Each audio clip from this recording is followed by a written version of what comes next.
Hey, ladies and gentlemen, how are you doing? Good morning. Today is Friday in April the 24th, day before my birthday. Happy birthday to me. Hee hee. What you see behind me here is my TV cover in my porch, my patio in the backyard.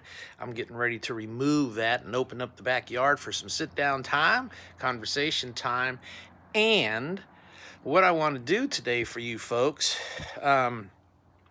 in my own little way, is respond to this recent debate that we just witnessed on TV featuring 4 Democrats and 2 Republicans. Now that was the lineup. Mr. Steyer, Mr. Beccera, Mr. Mahan, Katie Porter. Yeah, that was it. Oh, and Bianco and Hilton. Those are the 2 Republicans. Most interesting, we see the lineup as 4 versus 2. It's in San Francisco, hosted by a liberal TV station from LA, in a very liberal city, to a liberal audience, to the state of California, featuring 2 Republicans. That looked and smelled like the Democrats trying to figure out who their primary 2 candidates will be. And by all indications right now, that's Beccera and Steyer. Now, some of you out there might be thinking that I've got my head completely screwed on backwards because I don't know what I'm talking about. But let me give you my points as to why those 2 seem to be the ones rising up through the ranks for a reason. Nobody likes Katie Porter, let's just be honest. To the Democrat Party, she's just an aberration. You could probably call her a moderate Republican, and they would draw the same reaction. Ugh, I'm repelled. Garlic and vampire juice. Ugh. So the party establishments don't like Katie Porter, but she has some numbers. Will she get, as they term, Eric Swalwelled? Who knows? But she's going to be pressured to quit at some point. I believe that. Even the pundits are saying that. Mr. Mahan is the newer version of Gavin Newsom. Question is whether or not he has enough pull to make it happen for him.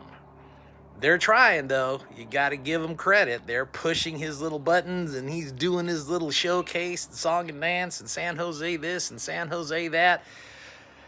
But I want to remind you, there are some things there in the TV show, in the debate, that popped out as nuggets, I'll call them. Little things that happened that most people don't catch. Most people. Things that happened after the event. The non-televised things that they don't show you when the debate breaks up. I didn't see it on my showing, but it was posted today of what happened when the event stopped. Mr. Bianco and Mr. Steyer are having a conversation, but to me it looked a hell of a lot more than 2 adversaries shaking hands, congratulating each other for a game well played, and that's it, call it a day. No, these 2 embraced like they were drinking buddies. Off to the side, from the viewer's point, our right, from Bianco's point, his left, off to the side and standing slightly behind them, oh my God, there's Katie Porter. And who is she engaged in deep conversation with? Steve Hilton. Steve Hilton doesn't look repelled. Steve Hilton doesn't look like he's doing more than just congratulating an opponent. Looks like he's engaged in conversation with her. Like old chow, old friends, old pals. I get the friendship to a degree. Somebody asked online, what the hell is this going on? Why are these people so chummy? Because they're all rich. Lo and behold, folks, they're all cut from the same cloth. I would say they nearly all run in the same circles. Hilton and Steyer, definitely. Steyer is a billionaire. There's not many billionaires in the world. You don't think he does not know who billionaires are? And depending on your wealth, you don't think he doesn't know who the millionaires are? Of course he does. Does he know who you are? Not a clue. Unless he's introduced or he meets you. But other than that, and even then, you're not going to know who you are. To him, you're a number on a tablet. That's it. Mahan looked like a lost puppy because Mr. Caruso wasn't there on stage to guide him. Some of his videos before his performance on this debate, every time you looked around, there's Mahan and there's the little parrot. Mr. Caruso, the other billionaire, giving him advice, pulling his strings, wiggling his fingers so old Matt can mouth whatever it is he says. But did you catch some of the stuff that he said? $1 million a door is what it costs to build homeless shelters in his city. Well, hell, at $1 million a door, those people are living like kings. Because I can just imagine what the house looks like if you have $1 million door. And if it doesn't look where the jack, somebody got took. Gee, I wonder who that is. $1 million a door. How many millions did you get there, Matt? That's the resolve for homelessness? $1 million a door? $1 million a little tiny house? I started in 2023 to run for the campaign to be governor in the state of California. Back then, homelessness in California was near 180,000 people. That's before we started pouring money into the problem. We were already near the $15 billion mark. Today, what did they report? Homelessness is still around 185,000 people, and we've already poured in $35 billion. Jesus, folks, give me a clue here. Give me a break. I may not be rich and famous for you folks to give me any type of consideration, but damn, I sure as hell do know what the value of money is. $35 billion to fix a problem for 180,000 people? Shit, we shouldn't have a problem. Matter of fact, we should have change left over. Excuse me. But what have we done for $35 billion and 185,000 people? What have we done for them, much less to them? we build tiny houses. Oh, we're doing a great job. We've got 400 people in homes. But your city has 30 to 40,000 homeless people running around. You see photographs online, whether they're updated, new, or whatever the case might be. I've got a question. It's always struck me in my mind, even since my high school days. How the hell do these people afford these RVs? Where do they get them from in the numbers that you see them in? Who sells them this stuff? How are they allowed to drive on a roadway? You get a car that you own, and it looks like a hunk of junk. Somebody's pulling your ass over and you're getting fined. These RVs that are nearly duct taped together, barely making it up a hill, they're everywhere. You go up Highway 80 or even Highway 50, you'll see a few of them abandoned. And how the hell did they get them inside the forest?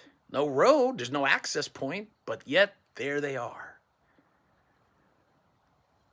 Populational-wise, it's about 1% in a city's population that is literally destroying the cities from within. Homelessness. And I'm not talking about the ones that had something befall them, or because of jobs, family, life, situations, medical, health, whatever the case might be, the hard times came and they fell. Oops, now I'm out of my home because I lost my apartment or my home. I get that. I've seen those people over 11 years in my service with the County of Sacramento Department of Human Assistance, i.e. the welfare programs. They don't want to be out there any more than you want to be out there. They sure as hell don't want to stay out there. So yes, we have programs to help those people. That I get. What I don't get are the ones that can't help themselves.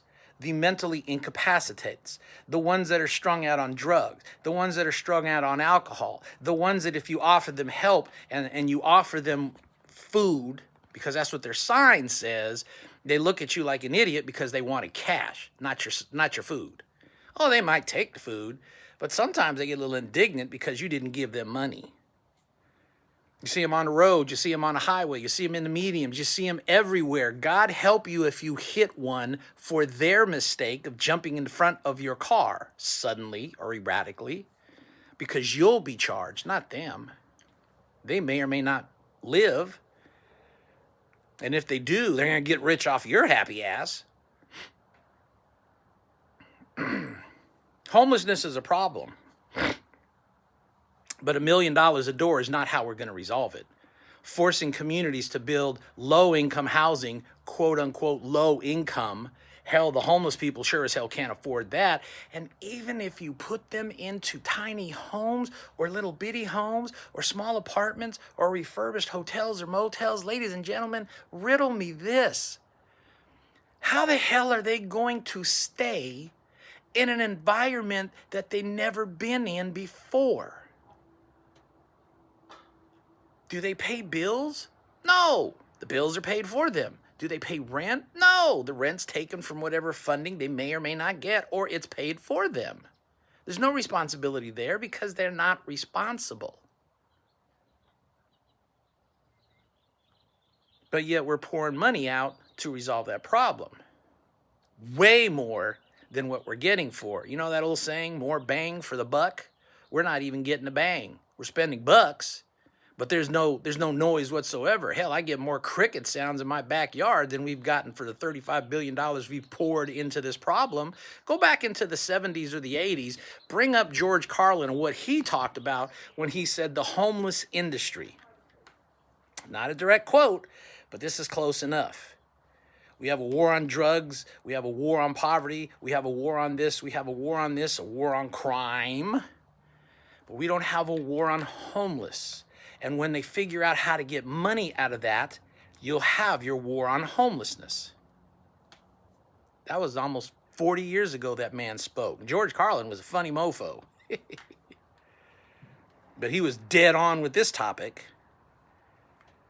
At that time, they didn't know how to get money from the homeless programs. Today, they don't know how to stop.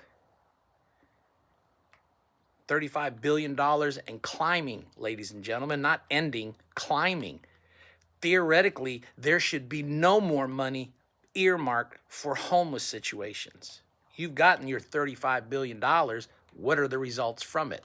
Nothing. Oh, we got some new millionaires out there, a couple of billionaires maybe out of the deal, a whole bunch of more than 500,000 in the bank type folks. But you still have 200,000 people in California running around homeless, trashing cities in the little clusters, leaving their cars abandoned, leaving their junk abandoned. You will get fined if you throw out a bag from McDonald's on the street.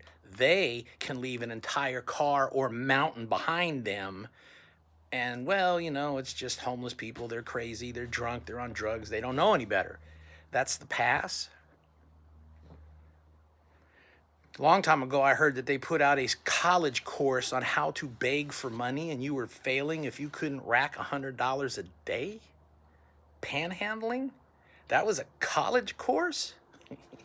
I'll get into that in a whole different video scenario down the road.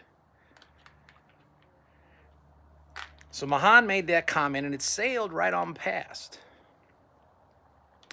I thought people on that stage were only supposed to have 30 seconds to respond to questions, but a few people, if you caught it and noticed, were given 60 seconds, Mr. Beccera being one of them.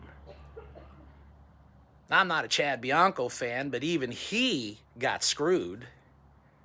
He was given an opportunity to talk. They only gave him 15 seconds, not the 15-second rebuttal time. They gave him 15 seconds on the topic time. They cut him back. They might have given Hilton 30 seconds, but they had just given somebody else 60. The hell's going on with the clock? Mistakes or purposeful or intentional? Did you notice that as it sailed by? Did you notice that somebody actually used a candidate's name and they did not allow that candidate to rebut, but that candidate didn't even say anything about it?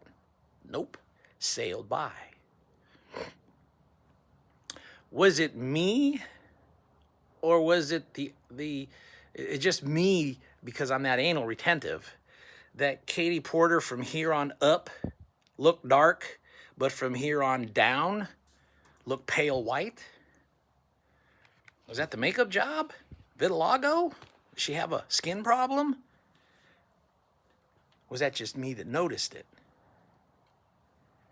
These are the interesting little nuances that you pick up on stuff like this. Most people will call us anal retentives. Some people will call us political hacks. Eat, sleep, defecate, politics. And they'll pick up stuff like that. But we're no different than most people in government. Circa back into the 1950s to 1960s, you saw a general at every Soviet parade. When that man suddenly was not there, huge amounts of speculation. He's an important guy. Where did he go? What happened? What's the nuance before he disappeared? What's the nuance after he disappeared? What's the nuance since we noticed he disappeared? Oh yeah, there are people out there that make their living on things that do just that. Spark their attention. Tiny details. Those matter. So shortly here, I'm going to get all settled. I'm going to get myself my soda, because I'm a Dr. Pepper fan. I'm not a coffee fan. And we're going to sit down, and with my little handy-dandy TV, as soon as I put my cloth away behind me, and open up the back door, open up the patio to the Naranjo household, I'm going to do a series of video clips and respond in kind with my little timer up here that you guys can't see, but I got my little 30-second timer up here. Excuse me. To respond to the questions that they asked those people on the stage. And I want to give you a different perspective from the candidate they refused to allow on that stage. This isn't about polls. This isn't about numbers. This isn't about monetary. How much did you make? How much did you get? It's about somebody that they don't want you to hear from or about. Why is that? On the short side of what I saw last night when I've seen the first run-through of this debate, the Democrat mantra is clearly there. As I said, hate Trump, stop Trump, fight Trump, beat up Trump, no Trump, Trump, Trump, Trump, Trump, Trump. Trump derangement syndrome is what they're calling it. Everything is anti-Trump. Maybe at this point in time, Steve Hilton is finally realizing, but I doubt it because he's too stupid to understand how dumb he is, or how he's too dumb to understand how stupid he is, however you want to use that. He's endorsed by Trump. He's 1,000% behind Trump on a stage with people who hate Trump. Steve Hilton's endorsed by Trump. Steve Hilton is Trump. Trump is Steve Hilton. Do the math, folks. What's going to happen as that reverberates through the state? Duh. You've been in California for at least 5 years, Steve. You haven't figured out the California mentality? You've been here long enough, at least since 2016, to know what Californians feel about Donald J. But you live in an ivory tower, so you wouldn't really know what we think of Donald Trump or what they think of Donald Trump. You only know from the small clique of super rich people that you run with how they feel towards Donald Trump, and that's why you probably believe his endorsement for you in this state is a great thing. It ain't.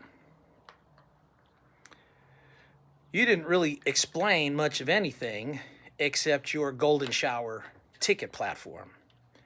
I'm going to lower gas to $3 a gallon. No, you're going to price freeze at $3 a gallon. I'm going to try and lower gas because I've seen it in Georgia at $2.46 a gallon. Why do you want to stop at $3 when it's lower and was headed even lower than that across the country? Anyway, I'll go into that in a different video. You want to lower everybody's taxes by dropping $100,000 of what they're taxed in California. But somewhere on the video, if I dig deep enough to find it, you've already admitted it's a nice platitude, it's a nice plank statement. It's good for the voters to hear because you think it gets a razz out of them, but you can't even do it because the legislature would have to approve removing $100,000 of taxable income off the California tax rolls. And with a 2/3 majority, ain't gonna happen. Not that they hold the supermajority. So what you're selling people is a lie.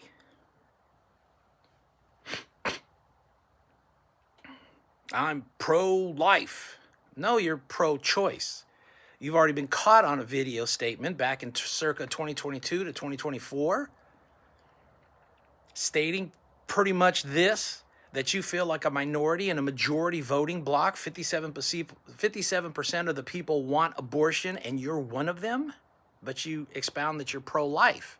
Oh, and by the way, for you GOP party members out there who may be listening to this, guess what? We need to change our platform because since you've accepted that nonsense as a candidate for governor, you must be now moving the California State GOP out of the pro-life element into the pro-choice element. Congratulations, folks, for fucking that up. Pardon my French.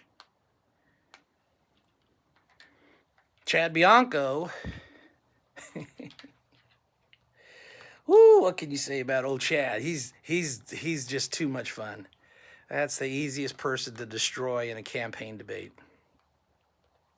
Chad Bianco is 33 years experience, 33 years experience, and 33 years experience in law enforcement in Riverside County.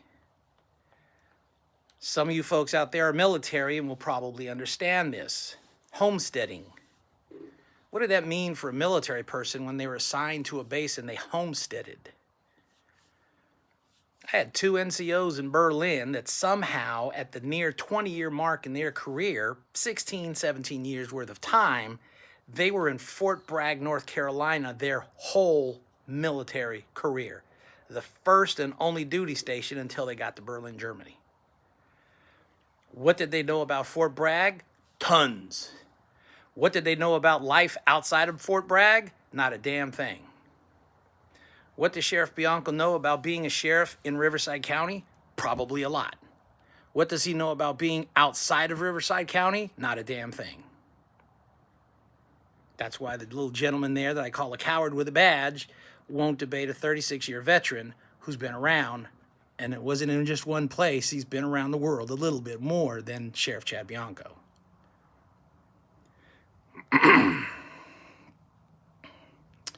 Again, as is his want, his makeup, his expertise, his job title befits, when pressed, what did he do? He got antsy, he got aggressive, and he attacked the person, not the point of contention. Because he's a cop. Actually, he's a sheriff. And if you've seen some previous videos about him, every time he gets pressed about the deaths in his sheriff, the $2.5 million lawsuit he just lost for harassing an employee that sued him after they lost their job in their home, for the amount of people that have sued him for the various deaths, misuse of authority, over-aggressional tactics, yada, yada, yada, who have sued him for misabuse of funds, who are suing him for lying or perjuring himself. That's probably going to come out with that gentleman that was denied medical care in his facility for 2 days. He died. That family's suing the county and the sheriff. When you assail him with that, he comes out hard and strong, and he attacks not the topic, he attacks the person bringing up the question. Talk about the knee in the BLM movement, the knee to the mob, kneeling to the mob. Oh, I was praying. You weren't there. You don't know. Duh, duh, duh, duh, duh, duh. You're getting aggressive, Chad.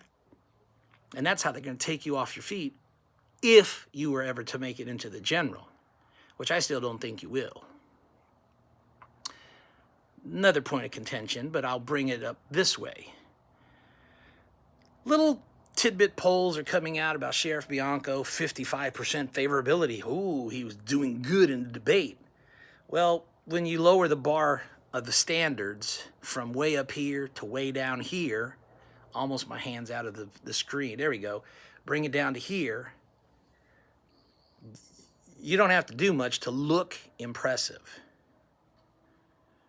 Think of Bluto trying to do the mumba, and you put the bar way up here so that his little chunky self can look like he's bending backwards to go under the bar. Yeah, you know what I'm talking about. Sheriff Bianco looked like he rocked and rolled in that debate. No, he got a little aggressive. He got a little tongue-tied. He got a little caught up with himself. Yes, I'll admit that. I saw that. He stayed focused on one thing: law and order, law and order, law and order. What is law and order going to do to try and pull oil out of the ground? And did you catch his explanation of that? When we transport oil to other states that turn around and make it into gas that comes from California to other states. Did you catch that? Oil from California goes to another state. They make the gas, and we now ship from California to the very state that we also sent the oil to. Yeah, that's called the gaff. But it was quickly covered up. And that's because Chad Bianco wants to deregulate the oil industry. Well, for those people in Santa Barbara that recall that environmental fiasco when the oil industry lost their minds and they caused that huge spill, accident, purpose, whatever the case might be, that's why you have regulations. Mr. Bianco, congratulations, you just shot yourself in the foot with your own weapon. That's called incompetence. Deregulation is what causes people to have commotions over industries that now think that they can do whatever they wish to do as long as they make money and you get a job and everybody's supposedly happy? No. Deregulation prevents industries from going batshit crazy in the local communities to pump out whatever pollution amount that they want to destroy whatever environmental impacts they cause around their business, their factories, their this, their that, whatever. That's why you have regulations. And I'm not just talking about that. Let's also look at the internal portion of deregulation. You can work your employees to whatever amount of time that you want, for whatever amount of pay that you reduce, for whatever amount of safety conditions that you ignore. That's why you have regulations, to make sure that the company runs smoothly, efficiently, and safely for all involved. I'm for that, but I am not for deregulation, which means you give the industry a free hand. Who is Chad pandering to now? Did you catch that, ladies and gentlemen? Why am I saying this? Because you also forgot in his previous video statements what Chad likes to boast and brag about. I overwhelmingly won election in my county. You Chad Bianco people, diehard Republicans, better catch the clue. You can win a game by 1 point. You can lose a game by 1 point. That's a fact in any game that's played in America. 1 point. Listen to some of you pundits talk about elections. 1 vote is what it could cost an election.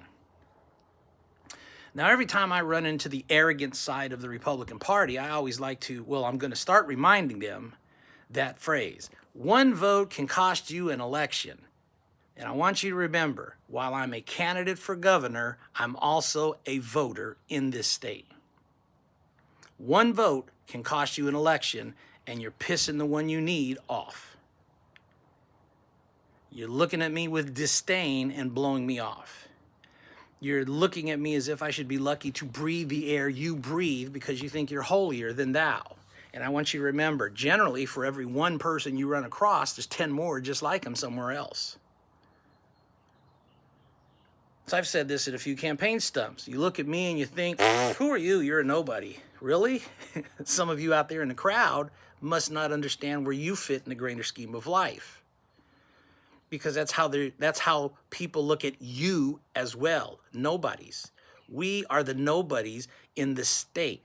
They're the ones who are pulling the strings and running the show. But right now, they have to come down into the masses to get our vote. Now, all of a sudden, if you've been around listening to me speak, if you had that opportunity, here's where it comes to light again. The establishment folks, the party members, the candidates, the ones that have already been pre-picked for you to select, have to come down to see us because they want something from us they can't get naturally, your vote. I've said this from the beginning of my campaign. It's a vote that needs to be earned. It can't be bought. Well, some of you, maybe. But for the most part, it has to be earned. You have to get a voter to trust you enough to vote for you. Those people that you saw on the stage, they're not trying to get anything from you except your vote. Trust, they don't give a rat's ass about that. They're not looking for your trust. They're looking for your vote. What will I say to get it from you? That's a con. What will I promise or guarantee to get it from you? That's a lie. What do I have to appear to acquire it from you? That's a charlatan. And those people on that stage fit in one of those categories. Yes, including the sheriff and definitely Steve Hilton, that people are now coining the Trojan horse. I haven't changed since 2023. I haven't changed since 1980. I've been the same way since my since my high school days when I first entered the service. Here's who I am. Here's what I'm about. Here's what I expect. Here's what I'm going to do. Here's how I'm going to do it. Here's what happens when I'm done. Just before I made this video, I was going back in my memory banks and I remembered my captain, God bless his little happy self, wherever he may be at this point in time in his life, former infantry guy, moved into the finance realm. Well, that was like a racehorse chomping at the bit, babysitting kindergartners. Him and the first sergeant in our unit were going to Egypt for a 3-month deployment. And his instructions to me were, Sergeant Aranjo, you're in charge of the company for formation. Thank you, sir. And this is what I expect you to do. Push-ups, sit-ups, 3-mile run every day. Yes, sir. Sergeant Ronald, do you understand that? Yes, I do. What do you got to do? Push-ups, sit-ups, 3-mile run. You want it every day. That's right. Carry on. And for the next 3 months, now that he was no longer there and I was in charge, we did push-ups, sit-ups, and a 3-mile run Sergeant Ronjo's way. A couple of days in the week, we concentrated on push-ups. One day in the week, maybe some sit-ups. One day in the week, maybe we did a 3-mile run, or a 2, or a 4. We did relays, we did sprints, we did long distance, we did fast, short distance. When my captain came back, my first sergeant came back, they yanked me into the office. Sergeant Arano, you didn't do a damn thing that we told you to do. I said, no, sir, that's incorrect. I did everything you told me to do. Well, you didn't do everyday push-ups, sit-ups, 3-mile run. I said, no, I didn't. I altered the training schedule to conform to the unit requirements. And I modified it as I saw and needed to modify. Being the fact that I was here and you were not, I took charge. What did that mean? Well, the long and short story of all of that is to say this, ladies and gentlemen. The captain looked at me. He was pissed. You could see it in his eyes. He was irritated. But he didn't go off on me. He didn't chastise me. He didn't threaten me. He didn't do anything. He just looked at me and he said, in his gruff manner, the bestest that he's ever came out to say, good job. He just looked at me like the officer he was and he said, good job, Sergeant Ronjo, carry on. And I'm dismissed. I come to find out later why he was a little irritated with what I did wasn't because I disobeyed, to a point, his directive, not because I modified it to fit the unit, but because what I did was I brought up unit standards and PT fitness testing by 15 points, upward. And the colonel had already reviewed the other 4 companies that he was in charge of and noticed that our detachment went up above them from last place to first place. He had already gotten the praise because he brought up the PT scores of the battalion.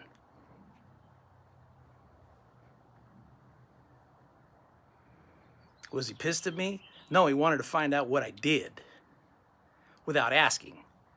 Because a little bit after that meeting, PT for us was modified to include what I had instilled when they were gone. That's results. Deeds, not words. So I'll be doing this video. I'll be keeping it within the 30 seconds. There's no bell, there's no buzzer, there's just my little clock. You'll have to trust me. When I give you the responses, you can verify it on your own clock, whether or not I'm there or not on time. There's nobody here around me from the bigwig department to shake my hand, congratulate me, chum up with me like Steyer did Bianco or Porter did Hilton. It's just going to be me giving you the 30-second response time as if I was on that stage. But I'm not going to give you the Hilton, this is my platform, rinse, repeat, rinse, repeat, rinse, repeat. Excuse me, Steve Hilton. Oh, the Democrat, it's all the Democrats' fault. It's the Democrats' fault, it's the Democrats' fault, it's the Democrats' fault. It's one party rule, and I've got a plan. Mr. Golden Showers himself, that's pretty much all he said. It's one party rule, and I've got a plan. It's my golden shower ticket. That's my plan. Mr. Bianco's side, oh, this is about law and order. We're going to drill that oil out of the ground because I'm going to bring law and order to force it out of the ground. It's law and order. I'm going to grab it by the cooch and it's law and order. 33 years experience. Okay. Katie Porter tried to look sensible, tried to look presentable, tried to look as if she had sense. But nobody pressed her. Being mean to staff is one thing. Nobody pressed her on the recent blow-up she had with that reporter who she went off on. I'm not going to answer any more questions because all you do is keep asking me questions, and I'm done answering questions, and I don't even know who you are because you're beneath me, and I don't want to see you and talk to you. I'm done answering questions. I've answered the question. No. And then she does what she does. Nobody asked her that. Tom Steyer in sneakers? I don't care if he's in sneakers. Okay, maybe that's fashionable. Hell, did you check his socks? Were they the same color? Sometimes people do that too. That's a change. Different color socks, that's supposed to be fashionable. He's a rich guy, a billionaire. I'm pretty sure that man can wear whatever the hell he wants. He can pay for it. But that's all he can do is pay for it. Tom Steyer. I'm going to buffalo my way through because I'm Tom Steyer. I'm a billionaire. I'm rich. I said, tax me more, but I didn't really mean it for you to actually try to tax me more. What I was saying was tax you more, not me. And I know I can pay more in taxes. I know I can, but I'm not because what would it do? It wouldn't make any difference. But you can pay more. That's what I'm going to do to you. That's Mr. Steyer.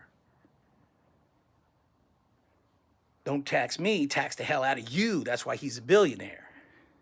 That's what they do. But Tom Steyer's in a unique position, ladies and gentlemen. He doesn't have to do anything. Yes, he's a Fruit Loop lefty. I get it. Tom Steyer, however, is a blocker. Those of you who play football know exactly what I mean. He's a blocker. He runs interference. His job is to remove somebody from the ticket. Democrat, Republican, doesn't matter. He's a blocker. Figure it out. Matt Mahan. Well, I got San Diego as the safest city around because I'm Matt Mahan, and I've been given a lot of money for, I'm Matt Mahan. I'm diverse city, and Trump didn't do anything for us. And yeah, we got homelessness out of control, crime out of control, this out of control, that out of control. It's all in control. And taxes? No, I think that we need to be more prudently wise in how we spend the money. Sure. Yeah, that's me. San Jose is a great city. Nothing about reducing costs, nothing about reducing expenses, nothing about reducing spending, just more, I need money to pay for this, that, or the other.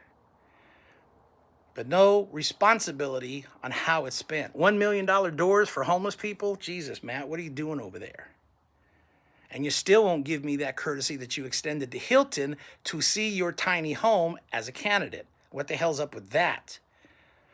Hilton's rich, I'm not. You can talk about that moment. That's a little prejudicial. And finally, El Señor Beccera. Woohoo! Here's Mr. Washington himself. You're going to see attacks about Mr. Beccera, what he didn't do as an AG. You're going to see people assail him because he didn't stop transgenderism when it was happening. It's a big item now because certain Republicans are getting off their asses and trying to make noise now instead of doing this back then when it mattered. Because they're trying to tilt the favor for their party since their two members are weak as hell candidates. Mr. Beccera, Mr. Washington, D.C. himself. I'm Javier Beccera. And you don't know what I know because you don't know that I know, and I know that you don't know. That's why I know that you don't know. You know? Don't worry, some of you are going to call me racist, anti-Hispanic. I'm part Mexican, and I'm from parts of Spain. But I'm the light-skinned version. Look up that.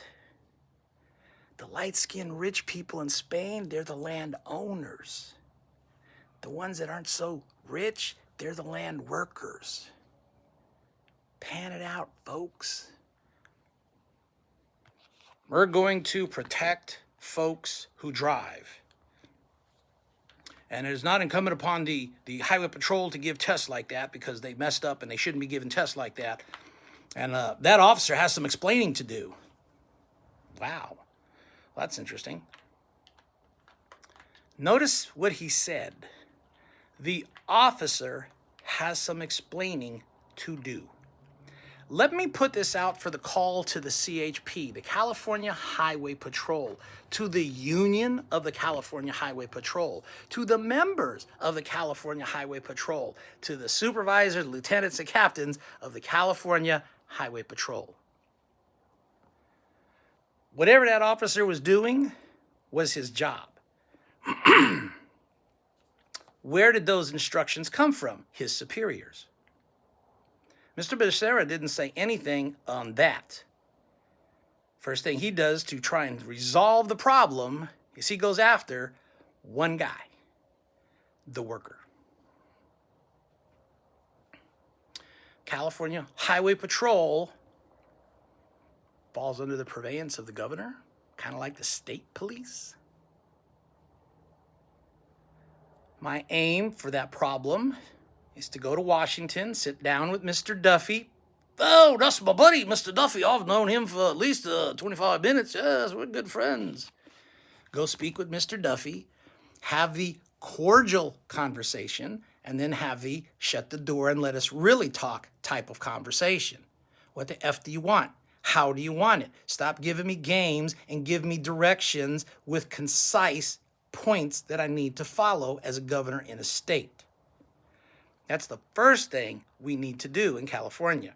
Number two, coming back to the state, we're going to fire up the DMV officials and let them know, here is the new mandate.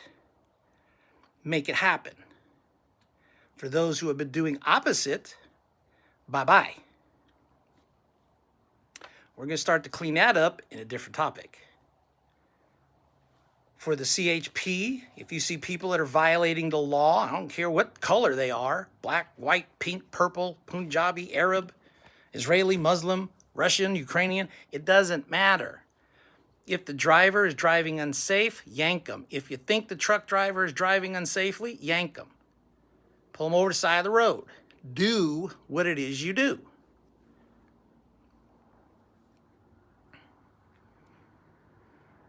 If you ask questions that they cannot respond to, then obviously there's an issue. You detain and you just forego the truck. It's now confiscated until somebody can reclaim it or explain why there's somebody on the road that doesn't understand English.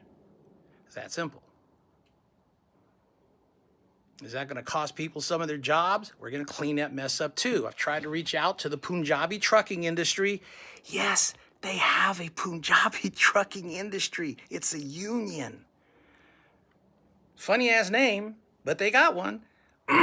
Punjabi trucking industry has a union. They're so frustrated they just threw their hands up. Hell, they don't even want to talk to me. They really don't want to talk to anybody. They're just going with whatever they're told to do. Their members are frustrated. To those folks, when you're going to get off your ass and want to have a serious conversation. Warned you about this back in August with that accident from Florida. If you didn't come to somebody and start trying, here's what's going to happen. Well, congratulations, Punjabi trucking industry. You're now suffering from that lack of involvement. I get it, you're Democrats, but get off your butt and start trying to help your membership. And you haven't done so. You don't want to have a talk with me? That's fine. I get it. Talk to the feds.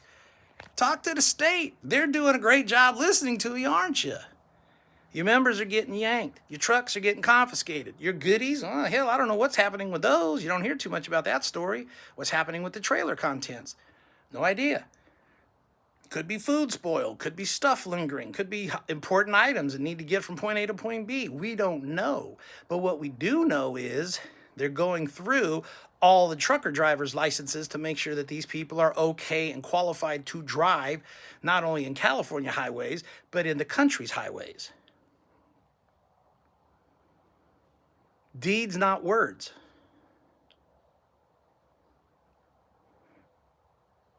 My mandate would be get from the feds exactly what they want in writing. Don't give me the political game platitude of too much fluff. What the hell do you want exactly for us to follow? And then we'll follow it. The DMV, stop playing the political games. You need to make sure that the person knows what the hell the rules of the road are. You need to verify that they understand what simple English is before you issue somebody a 20,000-pound vehicle to drive on the roadways. Dahlia Coleman law, very nice, appreciative. God bless the family. Aria Cruz, the little girl that died in her accident that we forgot about, while that family is still having issues, where are they? They're not in the news. Frustrating. We need to fix that as well. And again, I'm reaching out to the Warrior Project. Make it happen, gentlemen.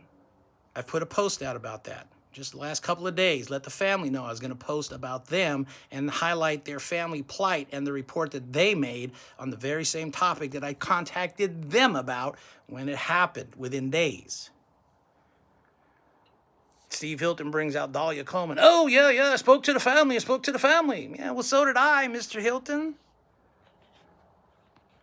You spoke to the family when it became politically convenient to do so. I spoke to the family shortly after the problem when they got into their accident for encouragement, for support, and because I grieved with them as a father, as a grandfather, as a man, and as a candidate.